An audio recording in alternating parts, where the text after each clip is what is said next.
Hello, my name is Anuja. Today we are going to learn inequality.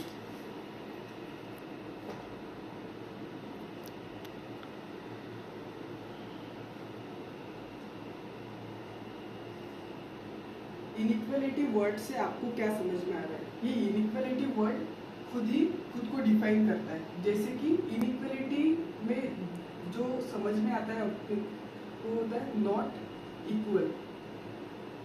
जब भी किसी दो चीज का कंपैरिजन करना होता है उस टाइम पे वो चीजें अगर इक्वल नहीं है तो ही हम कंपेयर कर सकते हैं। तो इसकी जो डेफिनेशन होती है वो होती है comparison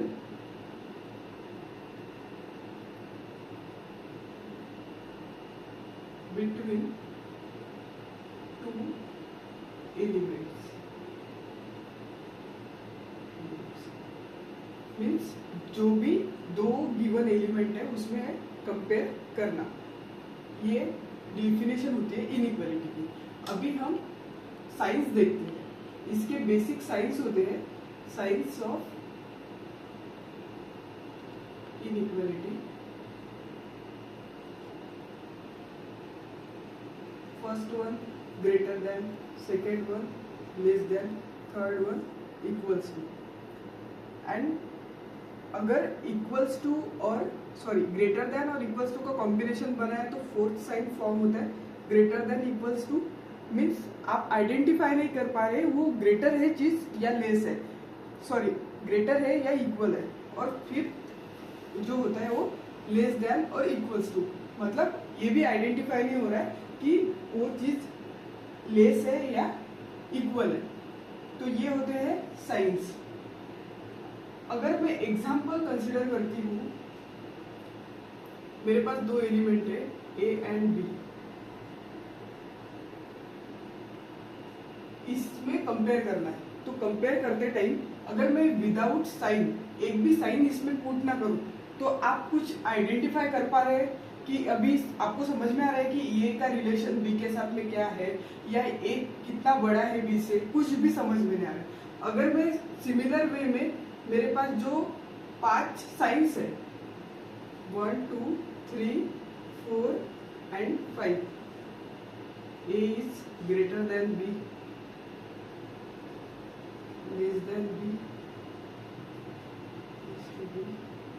A is greater than और equals to B, A is less than और इक्वल्स टू बी।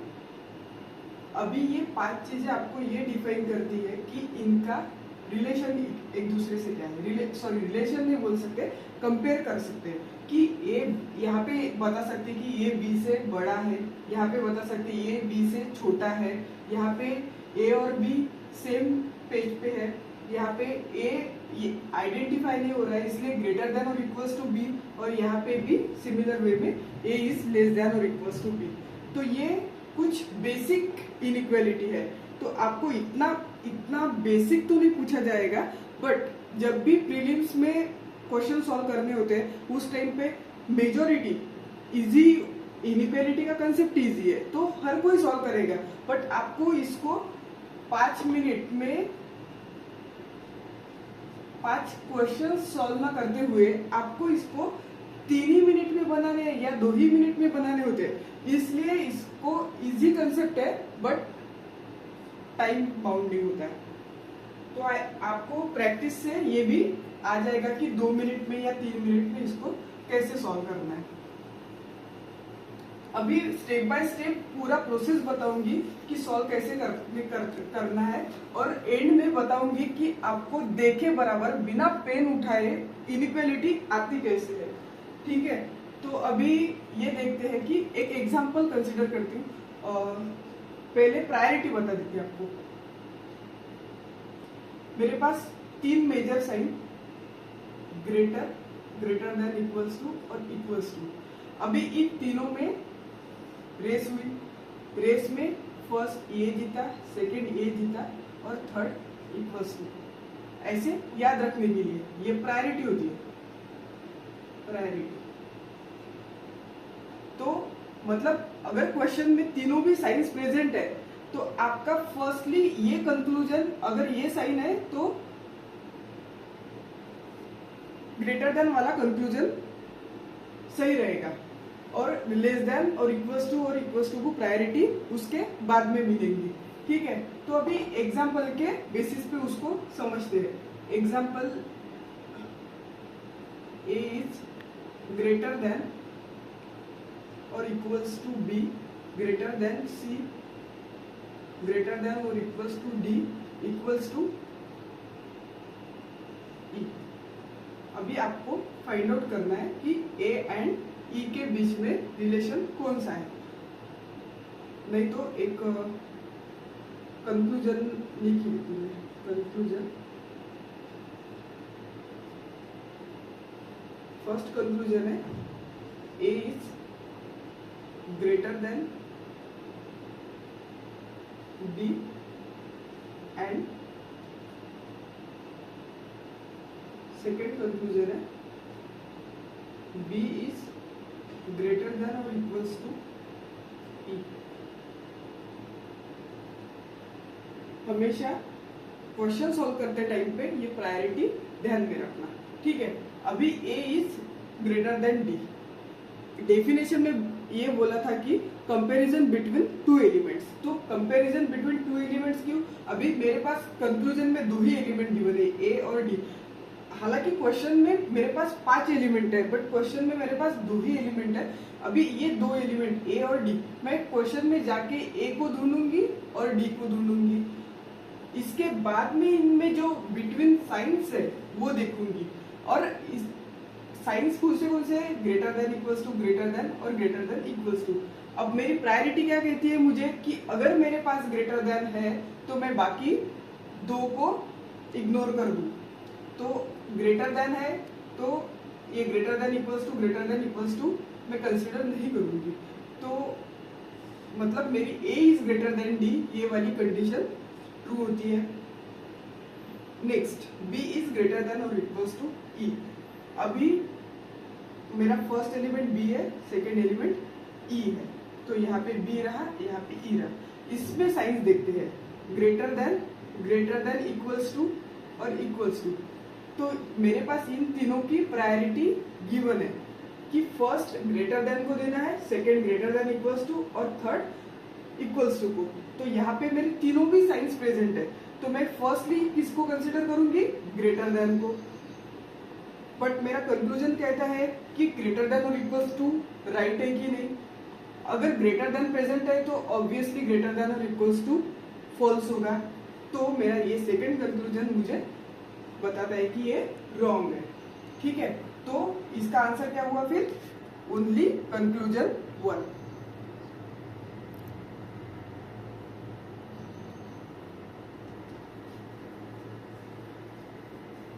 ये अभी priority greater than equals to और इक्वल्स टू की देखी। अभी सिमिलर वे में लेस देन इक्वल्स टू और इक्वल्स टू सेम, तीनों में रेस हुई। First less than, second less than और इक्वल्स टू और थर्ड इक्वल्स टू जीता प्रायोरिटी। ठीक है, अभी मेरे पास क्वेश्चन एग्जाम्पल कंसिडर करते हैं कि P less than Q equals to R less than equals to S less than T। ठीक है, और दो कंक्लूजन। फर्स्ट कंक्लूजन क्या रहेगा?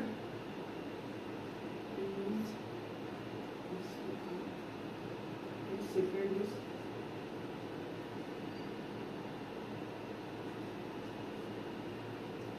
ठीक है, ये रहा अपना क्वेश्चन। तो P is equals to R। पहले मैं P और R को क्वेश्चन में फाइंड आउट करूंगी। P मिला, R मिला। ठीक है, अब साइंस को देखूंगी, मुझे चाहिए इक्वल्स टू, बट यहाँ पे इक्वल्स टू भी है और लेस देन भी है। बट मेरी प्रायोरिटी क्या कहती है मुझे कि अगर लेस देन है फर्स्ट, तो मैं फर्स्ट प्रेफरेंस इसको दूंगी, बाद में इसको जाएगा, इसलिए ये फॉल्स होता है। और अभी सेकेंड कंक्लूजन क्या है, P is less than T।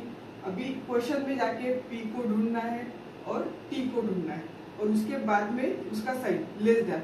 अभी यहाँ पे लेस देन है, इक्वल्स टू है, लेस देन इक्वल्स टू है और फिर से लेस देन है। ठीक है, प्रायोरिटी के हिसाब से लेस देन को फर्स्ट प्रायोरिटी जाती है तो ऑब्वियसली ये ट्रू होता है। आई होप आपको समझ में आया होगा। स्टार्ट। अभी हमने कंसेप्ट को समझ लिया है, अभी प्रॉब्लम्स पे जंप करते हैं। तो ये रहे दो प्रॉब्लम्स, अगर आपको सॉल्व करके देखना है तो आप देख सकते हैं, बट अभी हम इसके सॉल्यूशन पे जंप करते हैं।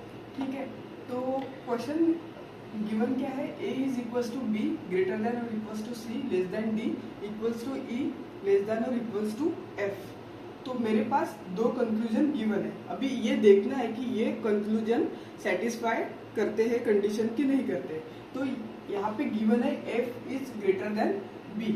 तो पहले तो मैं मेरे दो एलिमेंट फाइंड आउट करूंगी, f और b। क्वेश्चन में कहाँ है, f यहाँ पे रहा और b यहाँ पे रहा। अभी इन दोनों में साइन जो है वो है ग्रेटर देन और f ये ग्रेटर है।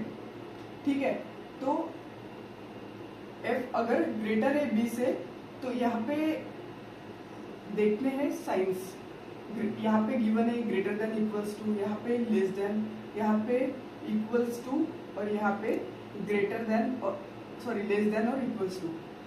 बट इनइक्वालिटी का एक और कंसेप्ट है जो कि इस प्रॉब्लम से आपको समझ में आएगा कि जब भी दो डिफरेंट साइन प्रेजेंट रहेंगे तो आपका कंक्लूजन सेटिस्फाइड नहीं होगा।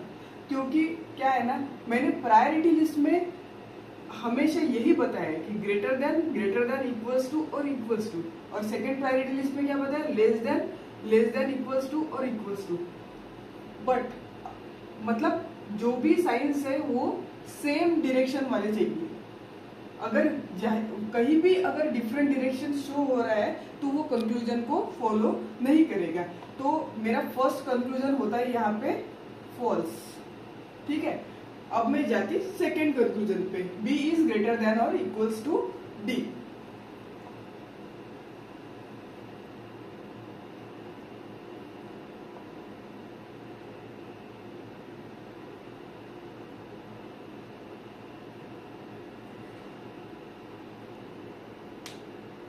अब b इज ग्रेटर देन और इक्वल्स टू d में मेरा फर्स्ट एलिमेंट b है और सेकेंड एलिमेंट मेरा d है।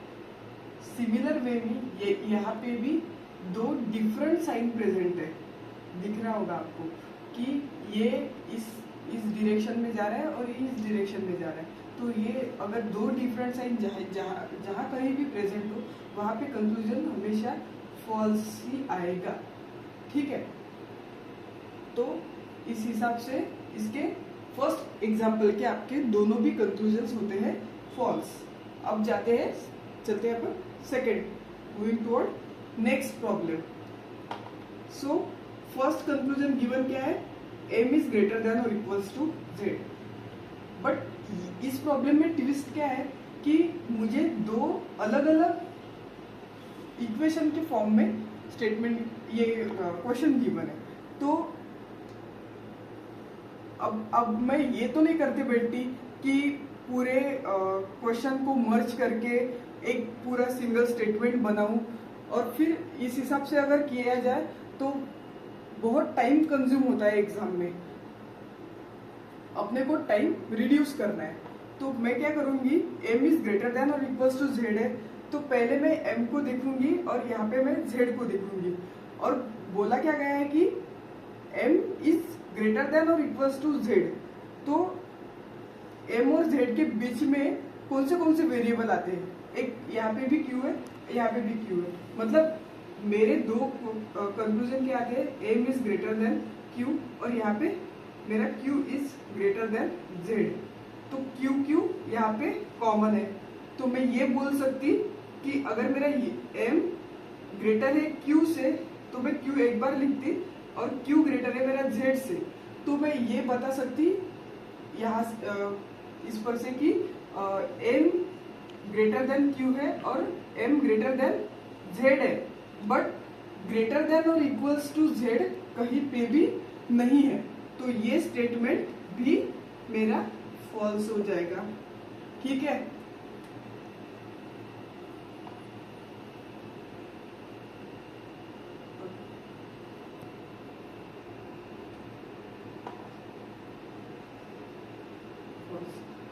अभी यहाँ पे n is less then p, अगर n is less then p है तो मैं अभी ये दो वेरिएबल को यहाँ पे चेकआउट करूंगी। यहाँ पे मेरा n है और यहाँ पे मेरा p है, ठीक है, और n लेस है बोलते p से, तो मतलब इनडायरेक्टली p ग्रेटर है n से।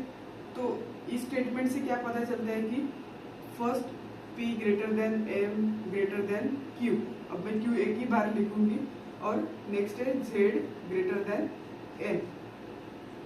ठीक है, तो ये बोल सकती हूँ मैं इस स्टेटमेंट से कि सारे ग्रेटर है, मतलब मेरी प्रायोरिटी लिस्ट को मुझे लगाना ही नहीं है क्योंकि एक ही सिंगल साइन यहाँ पे प्रेजेंट है, तो डेफिनेटली p ग्रेटर है n से, मतलब n लेस है p से। अगर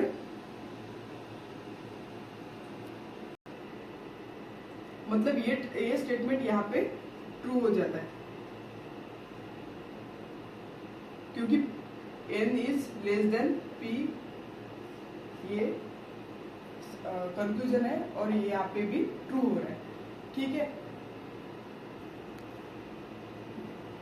अभी हमने बाय मेथड देखा कैसे सॉल्व किया जाता है, तो अभी देखते हैं शॉर्ट ट्रिक्स में कैसे सॉल्व करते हैं, शॉर्ट ट्रिक्स को यूज करके कैसे सॉल्व करते हैं। ठीक है, तो अभी आप ये जो साइन है ना यहाँ पे, ये ग्रेटर देन इक्वल्स टू इसको एक गेट की तरह कंसिडर करते हैं। ठीक है, प्रायोरिटी को भूलना नहीं है। तो ये जो गेट है ना, ये इस साइड से ओपन है और इस साइड से क्लोज है।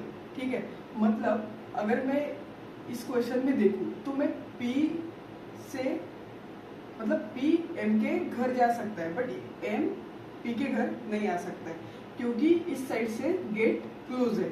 ठीक है, तो अभी इस क्वेश्चन को सॉल्व करके देखते हैं with the help of that trick. मतलब आपको ये क्वेश्चन को सिंगल लाइन में लिखने की जरूरत भी नहीं पड़ती। M इज ग्रेटर देन और इक्वल्स टू Z, तो अगर यहाँ पे क्या बोलते हैं ग्रेटर देन और इक्वल्स टू साइन है, मतलब ये साइन को मुझे इग्नोर करना है ग्रेटर देन वाले, क्योंकि प्रायोरिटी लिस्ट में हमेशा अगर ग्रेटर देन इक्वल्स टू है तो इसके नीचे वाला ही साइन कंसिडर होता है इक्वल्स टू। ठीक है, अगर ग्रेटर देन अगर प्रेजेंट है तो ये कंक्लूजन वैसे भी फॉल्स ही होगा। तो ग्रेटर देन इक्वल्स टू है तो मैं m को ढूंढूंगी, m ग्रेटर देन q, यहीं पे ये चीज फॉल्स हो जाती है। ठीक है, क्योंकि m को q के घर जाएगा, q के बाद z के घर जाएगा, बट m q के घर जाते टाइम ये साइन प्रेजेंट है क्या? नहीं है, और यहाँ पे भी सिमिलर वे में ग्रेटर देन और इक्वल्स टू प्रेजेंट नहीं है, तो ये फॉल्स। और अभी देखूंगी कि n is less then p। ठीक है, तो मतलब अभी लेस देन साइड से तो मैं देख नहीं सकती क्योंकि इस साइड से गेट क्लोज है, तो मुझे p को ही कंसिडर करना पड़ेगा। अभी ये p को जाना है n के घर पे, तो p कैसे जाएगा? अभी p इस स्टेटमेंट में है, इस स्टेटमेंट में तो है भी नहीं, तो क्या करते हैं p m के घर जाएगा, कॉमन जो वेरिएबल है उसकी हेल्प लेनी है। अभी p m के घर जाएगा, m q के घर जाएगा। अब q यहाँ पे भी प्रेजेंट है, यहाँ पे भी प्रेजेंट है, तो ये q z के घर जा सकता है क्योंकि यहाँ पे ओपन गेट है, तो q z के घर जाएगा और z के घर से n के घर जाएगा। तो इस हिसाब से मेरा ये जो कंक्लूजन सेकंड है वो ट्रू हो जाता है। सिमिलर वे में अगर मैं ये फर्स्ट क्वेश्चन में देखूं तो मुझे f को b के घर जाना है। ठीक है, तो f को अगर b के घर जाना है तो इस साइड से देखते हैं, f e के घर जाएगा, e के घर से मतलब अगर ग्रेटर देन इक्वल्स टू भी है तो भी ओपन है ना, तो f e के घर जाएगा, e के घर से d के घर जाएगा, d के घर से c के घर जाएगा, बट सी के बाद जो होता है ना ये साइन, यहाँ पे क्लोज गेट मिलता है सी को, इसलिए सी बी के घर नहीं जा पाता। तो इस हिसाब से मेरा फर्स्ट स्टेटमेंट हो गया फॉल्स। सेकेंड कंक्लूजन क्या बोलता है, बी को डी के घर जाना है। अभी बी को डी के घर जाना है, सिमिलर वे में बी के साइड से गेट ओपन है, बी जा रहा है सी के घर, गया, और सी के बाद में उसको जाना है डी के घर, बट डी के घर जाते टाइम उसको मिला यहाँ पे क्लोज गेट, तो वो नहीं जा पाया, इसलिए ये भी हो गया मेरा फॉल्स। ऐसी शॉर्ट ट्रिक्स है, कमेंट में बताना कैसी लगी short tricks. Thank you so much.